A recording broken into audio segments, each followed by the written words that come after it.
8월 4일 오늘 만난 성경 말씀은 요한계시록 22장 6절에서 7절 말씀입니다. 천사가 또 나에게 말하였습니다. 이 말씀은 믿음직하고 참되다. 예언자들에게 영을 내려주시는 주 하나님께서 자기의 종들에게 곧 일어날 일들을 보여주시려고 자기의 천사들을 보내셨다. 보아라, 내가 곧 오겠다 하신 주님의 말씀을 기억하여라. 이 책에 기록된 예언의 말씀을 지키는 사람들은 복이 있습니다. 아멘. 오늘 만나러 만나주시는 하나님을 기대합니다. 오늘은 요한계시록을 마지막으로 묵상하는 날입니다. 요한계시록을 정리하면서 오늘은 성경의 예언에 대한 이야기를 나누려고 합니다. 본문 6절은 이렇게 말합니다. 천사가 또 나에게 말하였습니다. 이 말씀은 믿음직하고 참되다. 예언자들에게 영을 내려주시는 주 하나님께서 자기의 종들에게 곧 일어날 일들을 보여주시려고 자기의 천사들을 보내셨다. 성경에는 많은 예언들이 등장하지요. 많은 기독교인들이 예언에 대해서 가지고 있는 보편적인 이미지는 미래를 점치는 신비한 내용입니다. 물론 성경의 예언서들을 보면 미래에 성취될 사건에 대한 말씀이 나오기도 하죠. 하지만 애초에 성경의 예언의 의미는 미래에 방점이 찍혀있지 않습니다. 예언의 어원으로 살펴보면 의미가 분명히 드러납니다. 구약에서 히브리어로 예언자를 나비라고 하는데요. 이 동사에는 앞일을 말한다는 의미가 들어있지 않습니다. 가장 중심적인 의미는 대언자라는 뜻으로서 예언자란 하나님의 말씀을 듣고 그대로 전달하는 사람을 말하는 것이죠. 또 신약으로 넘어와서도 선지자로 번역된 그리스어 프로페테스는 하나님 앞에서 말하는 사람으로 정의됩니다.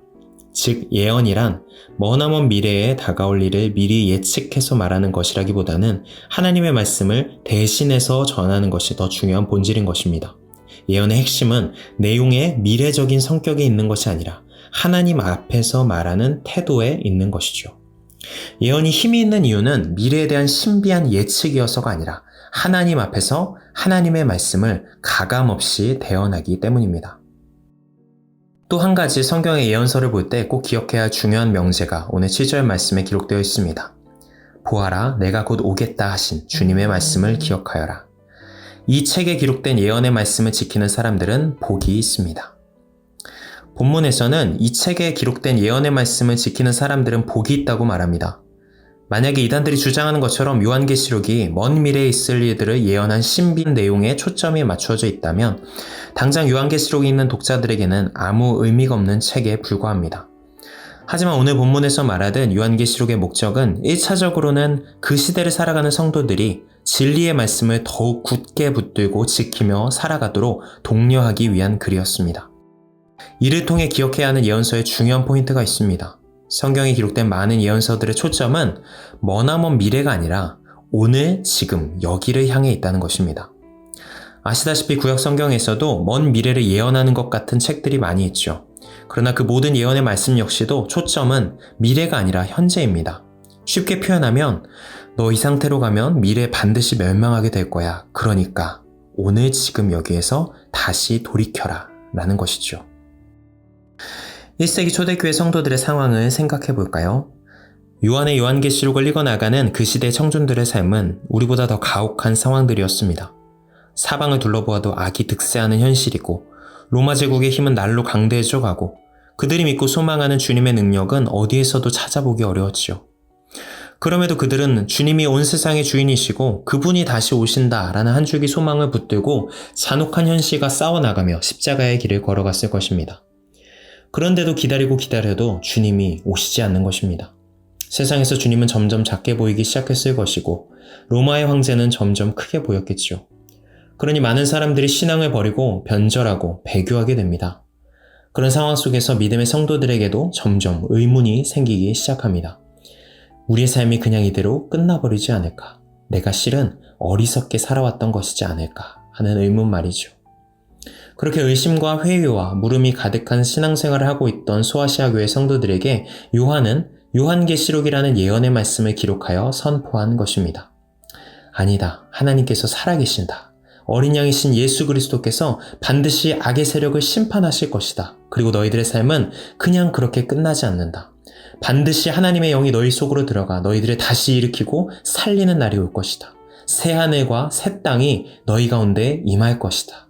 그러니 그 소망을 다시 붙들고 오늘 지금 여기에서 포기하지 말고 자기 십자가를 지고 인내하며 걸어가라. 요한계시록 책 전체를 통해 요한이 하고 싶었던 말은 바로 교회를 향한 하나님의 위로와 소망의 말씀이었습니다. 예언의 말씀의 강력한 힘이 바로 이것이죠. 먼 미래를 신통하게 맞추어서 힘이 있는 것이 아니라 오늘 지금 여기를 새로운 관점으로 보게 해주기에 예언의 말씀은 힘이 있는 생명의 말씀인 것입니다. 새로운 한 주가 다시 시작되었습니다. 한 주를 시작하는 여러분의 마음은 어떠신지요? 바라기는 과거 우리보다 앞서 믿음의 여정을 걸어갔던 수많은 믿음의 선조들이 그리하였던 것처럼 우리가 살아갈 시간과 공간을 새로운 눈으로 바라보게 하는 생명의 말씀의 능력을 경험해가는 여러분의 일상이 되시기를 축복합니다.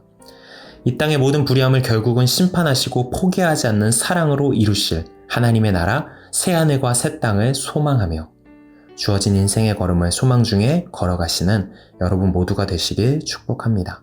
기도하시겠습니다. 하나님, 풀은 마르고 꽃은 시들지만 주님의 말씀은 영원하여 시들어버린 우리의 일상을 다시 새롭게 꽃피게 하는 줄 믿습니다. 영원하신 주님의 말씀의 능력을 의지하며 주어진 시간들을 사랑으로 살아가는 우리 모두 되게 하옵소서. 예수님의 이름으로 기도합니다. 아멘. 이제 두 가지 기도 제목으로 함께 기도합니다. 첫 번째로 오늘의 말씀에 따라 기도하겠습니다. 오늘 지금 여기를 새롭게 하시는 말씀의 능력을 더욱 깊이 경험하도록 인도하여 주옵소서. 두 번째로 해외의 선교사님들을 위해 기도하겠습니다.